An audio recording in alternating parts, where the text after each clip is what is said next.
fait, Mainbot, c'est une start-up de robotique qui a pour but d'initier la robotique aux enfants. Et en fait, grâce à Winky, on pourra leur montrer les aspects mécaniques de leur robot ou aussi les initier à la programmation. Et le but du jeu pour ce robot-là, c'est de les initier au monde de la robotique tout en les préservant par exemple des écrans et aussi des ondes. Par exemple, c'est un robot complètement déconnecté. Et pour le programmer, on a imaginé... Donc le robot, on est d'accord, c'est la tête de chat qui est au-dessus. Hein. Oui, c'est ça, c'est la tête de chat. En fait, l'intérêt de la voiture, c'est de montrer sa possibilité d'être assez modulaire, qu'il soit compatible avec plein de modules extensibles sur lesquels on pourrait le rajouter. Voilà, c'est le côté un peu je monte, je démonte, une sorte de gros Lego en quelque sorte. Comme là par exemple. Comme on peut le voir, je peux le démonter en 2 morceaux assez facilement. Donc voilà, comme ça, les enfants ils puissent regarder à l'intérieur comment fonctionnent les systèmes mécaniques, tout ça. Et en même temps, on a aussi le Wikipedia, qui en fait sera un petit journal expliquant plus en détail le fonctionnement de notre robot. Hop là. Voilà, donc là par exemple on a plus en détail le fonctionnement mécanique du robot à l'intérieur avec le microcontrôleur et l'axe de communication aussi qui nous permet de faire la rotation sur le haut du corps de Winky. Et là on a tout l'aspect électronique du corps qu'il y a dans la tête. Ça c'est vraiment pour montrer aux enfants comment est composé leur robot et aussi pour qu'ils puissent le comprendre. Et pour la partie algorithmie, on pensait utiliser un système de cartes comme ceci en carton. Et en fait, selon l'ordre dans lequel on place les cartes sur cette palette, Winky, avec une caméra, pour l'instant c'est un prototype qui utilise une Picam, on compte faire en sorte que grâce à la Picam, il puisse lire l'ensemble des QR codes qu'il y a ici.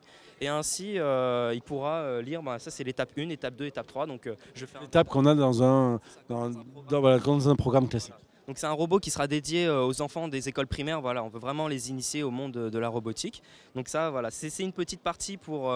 ça, c'est le côté développement software, un peu qu'ils apprennent la programmation. Et ils ont un peu aussi le développement hardware, donc lequel j'ai un robot que je monte, démonte. Voilà.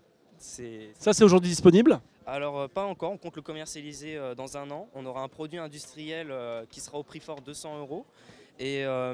Mais aussi on compte faire une version maker. Donc ça ce serait la version maker avec une Arduino, des Raspberry, tout ça.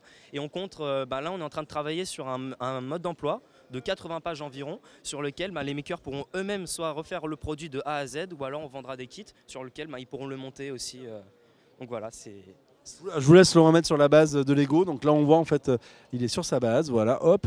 Donc j'imagine, je comprends qu'il est connecté par sa base à un moteur en dessous qui doit être de l'Arduino, comme ça. Là, comme on a fait un prototype, la base en dessous est complètement indépendante avec une application qu'on a nous-mêmes brièvement réalisée. Donc voilà, c'est vraiment 2 parties indépendantes. Après, oui, on a pour but de faire en sorte que la tête de Winky soit connectée avec tout le reste du corps. Pour l'instant, il y a juste la tête et le bas du corps qui sont connectés ensemble.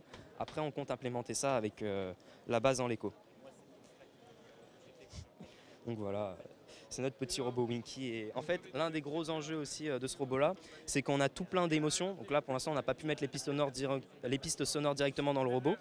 On est obligé de passer par un ordinateur.